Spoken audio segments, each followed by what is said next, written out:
నాయుడు ద్వారా పొత్తు పెట్టిచ్చేసి ఉమ్, ఆ 21% ఓట్లు తన వైపుకి షిఫ్ట్ చేసేసుకున్నాడు. ఆ ఉమ్, 21 ఆ రోజున తగ్గిన ఓట్లు ఎవరికి తగ్గినాయి?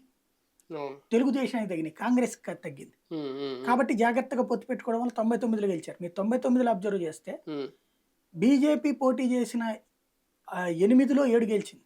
ఉమ్, తెలుగుదేశం పోటీ చేసిన దాంట్లో అంత గెలవాల 50% ఎంత వచ్చింది వాళ్ళకి సీట్లు. ఉమ్, ఉమ్, ఉమ్, ఉమ్, ఎక్కువ వచ్చినాయి కానీ అవును. భారీ ఎక్కువ కాదు. ఉమ్, కాంగ్రెస్ పార్టీ అప్పుడు దాన్ని ఉనికి చాటుకోగలిగింది. ఉమ్, 2004 ఆ తర్వాత 99 నుంచి చూస్తే 2014 దాకా పార్టీ ఎక్కడుంది? అవును. ఉమ్, 15 సంవత్సరాల నాశనమైంది. ఉమ్, 2014లో వచ్చినటువంటి పార్టీ మళ్ళీ మంచి ఊపు వస్తే మళ్ళీ చంద్రబాబుతో పొత్తు పెట్టుకోవడం వల్ల అవును. మళ్ళీ 10 ఏళ్ళు అంటే 25 ఏళ్ల నుంచి భారతీయ జనతా పార్టీ సమాధిని కట్టి ఆ సమాధుల మీద తెలుగుదేశం పునాదులు వేసుకుంది. ఉమ్, ఇప్పుడు మళ్ళీ సక్సెస్ అనుకున్న టైంలో మళ్ళీ అయ్యింది. ఒక బీజేపీ అంటే మన జనసేన గురించి మాట్లాడుకున్నాం.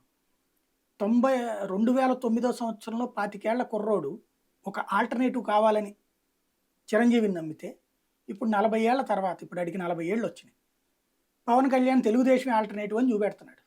ఉమ్, ఉమ్, అవును. ఇప్పుడు ఇంకో 10 ఏళ్ళు అంటున్నాడు. ఉమ్. అడికి 55 ఏళ్ళు వచ్చాక ఇంకేంది ఆల్టర్నేటివ్? కానీ భారతీయ జనతా పార్టీ డిఫరెంట్ కదా, వీటితో మనం కంపేర్ అంటే చేయలేం నేను కదా అంటుంది వాళ్ళ అట్లాంటి సిద్ధాంతాలు కానీ. పరిస్థితి వీళ్ళు తెచ్చారంటున్నా. ఉమ్, ఉమ్, ఇక్కడ ఆంధ్రప్రదేశ్లో భారతీయ జనతా పార్టీ ఆల్టర్నేటివ్ కావాల్సిన దాన్ని ఉమ్, లేకుండా తొక్కేసుకొస్తూ ఇప్పుడు ఆ రోజున 1998 ఇది ఉమ్, 2024 ఉమ్. ఇన్ని సంవత్సరాలు ఆ రోజున 20 ఏళ్ల కుర్రోడు పరిస్థితి ఏంటి ఇప్పుడు? కానీ నాకు ఒక మేజర్ డౌట్ ఏంటంటే ఎందుకు బీజేపీ అధిష్టానం చూస్తూ ఊరుకుంటుంది ఆంధ్రప్రదేశ్ విషయంలో? ఎందుకంటే మొన్న ఆ తపనా చౌదరికి సీట్ ఇవ్వలేదని ఎవరో కొంతమంది కార్యకర్తలు డైరెక్ట్ గా ఆర్ఎస్ఎస్ వాళ్ళు ఉంటారు కదా, ఎవరో ఆనంద్ జియో ఇలాంటి అలాంటి వాళ్ళు కాల్ చేసి మేము వీళ్ళకి ఊడిగం చేయాలా ఇలా ఇలా అడిగిన ప్రశ్న ఎప్పటికప్పుడు వీళ్ళకంటే